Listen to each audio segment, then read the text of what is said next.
लड़का नहीं बताया क्या? कुछ देने के लिए? नहीं बताया? नहीं। आके तो आया तो आपको देख रहे थे। कितना देना?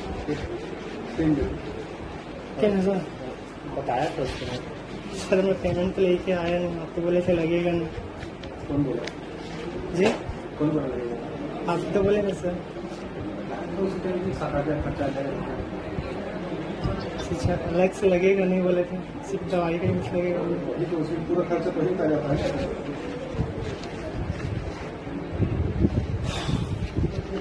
नमस्कार, मेरा नाम शेख आरिफ है। आप देख रहे हैं डेली टुडे न्यूज़। अभी कुछ दिनों से एक मामला बहुत वायरल हो रहा है, एक वीडियो बहुत वायरल हो रहा है, मामला बहुत चर्चित है। बिलासपुर का जो शासकीय आयुर्वेदिक जो हॉस्पिटल है सरकंडा में है, वहाँ के जो डॉक्टर हैं वो एक पेशेंट से उपचार के बाद उनसे 3,000 या कुछ पैसे की डिमांड कर रहे हैं। और हमारे साथ जो मरीज़ थे उनके भाई, आपके भाई है ना? इनके भाई हैं, इनके भाई मरीज़ थे और इन्होंने वो स्टिंग किया, वो वीडियो बनाया है। उसके बाद काफ़ी मामला हाई लेवल पे चले गया है और जो स्वास्थ्य मंत्री हैं छत्तीसगढ़ के, उन तक वो बात चले गया है और उस डॉक्टर से लिखित में जवाब मांगा है। उसी के सिलसिले में हमारे साथ पीड़ित के जो भाई हैं वो हमारे साथ बैठे हैं। हम चाह रहे थे कि ये वीडियो उनके परिवार के जो लोग हैं उनसे ही हम चर्चा करें कि पूरा क्या बात है, क्या सच्चाई है और क्या हुआ था उस दिन। आपका स्वागत है बहुत बहुत। क्या नाम है आपका? जी हितेश साहू। हितेश भाई, क्या हुआ था उस दिन? जी मेरे भाई को फिस्टुला था, शायद भगंदर था। वहाँ ले जाके डॉक्टर को दिखाया था मैं। डॉक्टर को बोला था कि वो डॉक्टर चेक किए पहले कि क्या प्रॉब्लम है, फिर बताए कि इनको फिस्टुला है, इसको ऑपरेशन करना पड़ेगा। फिर मेरे पास बजट का थोड़ा दिक्कत था, फिर मैंने सर से बोला कि सर इसमें खर्च कितना आता है, उसके हिसाब से हम लोग ऑपरेशन करा पाएंगे। तो वो बोले कि इसमें ज़्यादा खर्च नहीं आता है, सिर्फ दवाई का जो लगेगा वही लगेगा, बाकी एक्स्ट्रा नहीं लगता है, किसी को देना नहीं पड़ता है। फिर बोले कि लगभग 8,000 के आसपास में पूरा हो जाएगा। फिर मैंने वो टेस्ट लिखे, ब्लड टेस्ट वगैरह जो होता है वो टेस्ट करा के चेक कराया। फिर वो डॉक्टर डेट दिए कि इस डेट को कराना है। फिर मेरे पास पैसे नहीं होने की वजह से वो डेट मैंने कैंसिल कर दिया। फिर दोबारा डॉक्टर के पास लेके गया तो वो डॉक्टर नहीं मिले, दूसरे डॉक्टर मिले। उनको दिखाया तो वो बोले कि हल्का सा एक चीरा बस है अंदर, ऐसा कोई दिक्कत नहीं है, वो दवाई से ठीक हो जाएगा। वो 15 दिन का दवाई दिए, उसके बाद वो दवाई से भी ठीक नहीं हुआ। तो मेरे को लगा कि फिर मैं वापस उसी डॉक्टर को दिखाऊं जो पहले दिखाया था मैं। तो फिर उनके पास गया, डॉक्टर ब्रिजेश सिंह के पास। डॉक्टर ब्रिजेश सिंह। तो फिर वो बोले कि मैं तो आपको पहले ही बताया था कि ये ऑपरेशन से ही ठीक होगा, ऑपरेशन तो करना पड़ेगा। फिर दोबारा फिर टेस्ट लिखे। अरे ये सारी चीज़ उसी हॉस्पिटल का हो रहा है? आयुर्वेदिक हॉस्पिटल? जी आयुर्वेदिक हॉस्पिटल का ही है। फिर वो दोबारा ब्लड टेस्ट लिखे कि ऑपरेशन करना पड़ेगा। तो मैं एक टेस्ट लिख रहा हूँ पहले, क्योंकि 2 महीना हो गया मामला। तो टेस्ट कराया मैं। उसके बाद फिर वो मेरे को डेट दिया 25/5/2024 का। फिर उस डेट पे मैं लेकर वो किट लेकर दिए थे, वो किट मैं बाहर से ख़रीदा हूँ। ख़रीदने के बाद मैं 25 तारीख को सुबह पहुँच गया। फिर उस दिन ऑपरेशन हुआ। 25 तारीख मतलब कौन सा महीना? 25 मई 2024 को।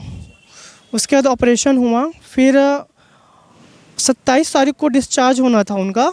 तो डिस्चार्ज का पेपर सुबह 10 बजे तक बन के रेडी हो गया था। तो मैं पेपर लेने गया तो बाहर उनके ऑफिस में जो लड़का रहता है वो मेरे को बोले कि भाई आपका पेपर रेडी है, अब जाके ले लो और सर से पूछ लेना फिर कब आना है। मैं अंदर गया तो सर मेरे लिए चिल्ला उठे कि किसके परमिशन से अंदर आए हो, कौन बोला आपको यहाँ आने के लिए अंदर? अच्छा, उनके कैबिन में जब आप गए तब? कैबिन में गया तब वो।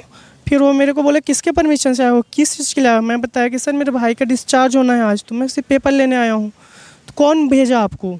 मैं बताया कि सर ये भाई भेजे हैं। तो बोले कि उसके लिए चिल्ला उठे। फिर उसके साथ में जो रहते हैं एक लड़का, वो मेरे को बोले कि बाहर लेके आया, बोले कि भाई इनको पता नहीं है, नया है, आपका वो जो का डिस्चार्ज पेपर है आपके वार्ड में पहुंचा दिया जाएगा। फिर मैं वहां से चला गया। तो लगभग 1 बजे के आसपास डिस्चार्ज पेपर लेकर वार्ड में पहुंचे वो। फिर वहां पास वो पैसे का डिमांड किए। उसके बाद फिर मैं भाई मेरे को फ़ोन करके, मैं बाहर ही में था, भाई मेरे को फ़ोन करके बुलाया कि सर आए हैं, बुला रहे हैं आपको। मैं गया, उसके बाद फिर वो सर अपने ऑफिस में चले गए थे। तो फिर भाई बोला कि ये डिस्चार्ज पेपर दिए हैं और इसको लेके आपको बुलाए हैं ऑफिस में। मैं गया ऑफिस, मैं समझ चुका था कि कुछ तो है। फिर मैं गया, फिर सर से बोला कि सर पेपर दे, उनको डिस्चार्ज पेपर दिखाया। फिर बोले कि शुक्रवार को फिर आना है, बाकी जो दवाई वगैरह है वो ले लेना। फिर मैं निकल ही रहा था, फिर मेरे को आवाज़ दे कि फिर वापस बुलाए। बोले कि आपके भाई नहीं बताए हैं क्या? मैं बोला नहीं सर, मेरे को क्या चीज़? तो बोले कुछ देने के लिए। मैं बोला नहीं, बताए तो नहीं है सर, कितना देना है? तो डॉक्टर बोलते हैं 3,000 रुपये। मैंने बोला कि सर आप तो मेरे को पहले नहीं बताए थे कि पैसा लगेगा यहाँ, आप तो बोले थे कि कोई ऑपरेशन का पैसा नहीं लगता, सब फ्री है। क्योंकि वो तो सरकारी हॉस्पिटल। जी, तो वो बोले थे कि सब फ्री है। फिर डॉक्टर बोलते मैंने कब बोला कि नहीं लगेगा? मैंने तो आपको बताया था, पूरा सब दवाई वाई सब ये सब मिला के आपको मेरे करके लगभग 7-8 हज़ार रुपये खर्च आएगा। तो उस समय तो था नहीं मेरे पास पैसे। मैंने सर को बोला कि सर मेरे को थोड़ा सा टाइम दो, मैं बता रहा हूँ। फिर मैं बाहर आ गया। फिर बाहर आके मैं अपने पैसा की व्यवस्था के लिए मैं बात किया 1-2 लोगों से। फिर वो बोले पैसा तो हो ही नहीं पाया मेरे पास। फिर मैं डायरेक्ट डॉक्टर को जवाब देने के लिए जब नहीं है करके अंदर गया, पर उस समय डॉक्टर अंदर चले गए थे ऑपरेशन थिएटर में। वीडियो कब बना लिए थे आप? ये जिस दिन डिस्चार्ज पेपर लेकर मैं उनके ऑफिस में आने के लिए बोले थे ना, उस समय मैं समझ गया था कि पैसे की डिमांड ही करेंगे। तब मैंने पहले ही वीडियो बना के चालू रख लिया था। अच्छा, ये जब वीडियो बनाया आपने तो ये वीडियो को वहाँ के जो हेड हैं उस हॉस्पिटल, उनको बताया आपने, उनको दिखाया? उनको दिखाया हूँ। उन्होंने फिर क्या बोला? वो बोले कि हम लोग कार्यवाही करेंगे, कि उनके खिलाफ और भी शिकायत आया है, लेकिन अभी तक कोई लिखित में शिकायत नहीं किया है। डॉक्टर का नाम क्या है जिन्होंने आपसे पैसा मांगा? डॉक्टर ब्रजेश सिंह। डॉक्टर ब्रजेश सिंह जी। अच्छा, एक बात बताइए, अभी तो ये वीडियो बहुत वायरल हो गया, छत्तीसगढ़ के जो स्वास्थ्य मंत्री उन तक पहुंच गया और उन्होंने भी डॉक्टर से 3 दिन में ऐसे कुछ जवाब मांगा है ना? इसके बाद क्या हुआ?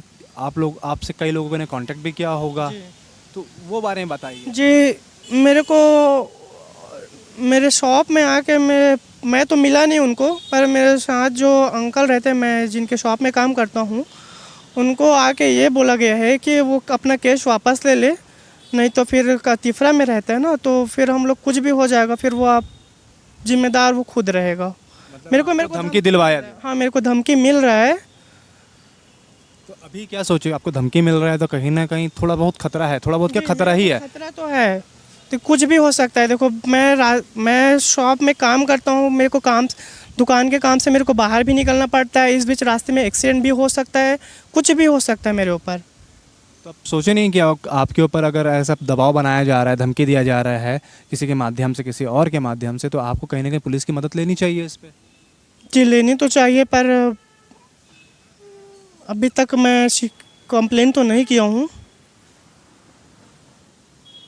पर ऐसा मानना है कि आप अपने सेफ्टी को ध्यान में रखते हुए इस बात को, जो लोकल पुलिस स्टेशन है वहाँ आप जाइए और ये बात बताइए, ताकि आपकी सिक्योरिटी और सेफ्टी बना रहे, ऐसा मेरा मानना है। आप क्या सोचते हैं? जी, सोच तो मेरा भी यही है कि मैं एक बार कंप्लेन कर दूं, पर अभी तक किया नहीं हूं मैं। अच्छा, और भी सवाल है कि चलिए आपने तो स्ट्रिंग किया उस डॉक्टर का जो आपको शक था, ऐसे कई और भी लोग होंगे? जी, मेरे साथ जो हम लोगों के साथ एक पेशेंट एडमिट था मेरा, जब मैं उनको ये सब इसके बारे में बताया, उसी दिन सेम डे जिस दिन धागा फर्स्ट टाइम चेंज हुआ था, 27 तारीख 5वां महीना 2024 को हमारा डिस्चार्ज हुआ, उसके अगले शुक्रवार को हमको बुलाए थे। उसी दिन वो भी पेशेंट आए थे जिनका डिस्चार्ज हुआ था। तो मेरा उनसे बात हुआ तो वो बोले कि मैं 5,000 रुपये दिया हूँ, क्योंकि देखो ऑपरेशन हो चुका था। अब मैं डॉक्टर को मना करता तो हो सकता है वो अंदर क्या कर रहा है मेरे को थोड़ी पता है, कुछ केस बिगाड़ देता। डर के और ये डर की वजह से मैं अभी तक वीडियो वायरल नहीं किया था, क्योंकि मेरे को भाई का इलाज कराना था, वो कुछ भी कर सकता था, मेरे को थोड़ी पता है, मैं डॉक्टर तो हूँ नहीं। अच्छा, क्या आप लोग जब गए थे अपने भाई को लेके, तो पहले किसी ने बोला था कि दवाई बाहर से आएगा या पैसा लगेगा, ऐसा किसी ने कुछ बोला था वहाँ के स्टाफ ने, हॉस्पिटल के? जी दवाई के लिए तो बताए थे कि दवाई आपको लेना पड़ेगा, ठीक है। बाकी पैसे के लिए कोई सब यही बोले थे कि पैसा यहाँ नहीं लगता, किसी को नहीं देना पड़ेगा। पैसे तो लगना है वाजिब ही नहीं, क्योंकि वो सरकारी हॉस्पिटल है, आयुर्वेदिक सरकारी हॉस्पिटल में तो पैसा लगता नहीं है, फिर भी आप लोगों से मांगा गया है। जी फिर भी मांगा गया। सवाल ये है कि ये जो पेशेंट है उनके भाई हैं, इन्होंने अपना दिमाग लगाया, अक्लमंदी किया और वो इस वीडियो बना लिया। ज़रा सोचिए, ऐसे कई लोग होंगे, कई मरीज़ होंगे जिनसे उस हॉस्पिटल में डॉक्टरों के द्वारा पैसा मांगा जाता है। कई चीज़ें बाहर नहीं आती है, कई लोग डर के वो पैसा दे देते हैं कि केस बिगड़ ना जाए, क्यों कौन इनसे बहस करेगा। पर मैं आपकी हिम्मत को दाद देता हूँ कि आपने अपनी सूझबूझ से जो काम किया है, ये एक मैसेज भी है कि लोगों को डरना नहीं चाहिए। अगर आपके खिलाफ़ गलत हो रहा है तो उसकी शिकायत ऊपर तक करनी चाहिए। जी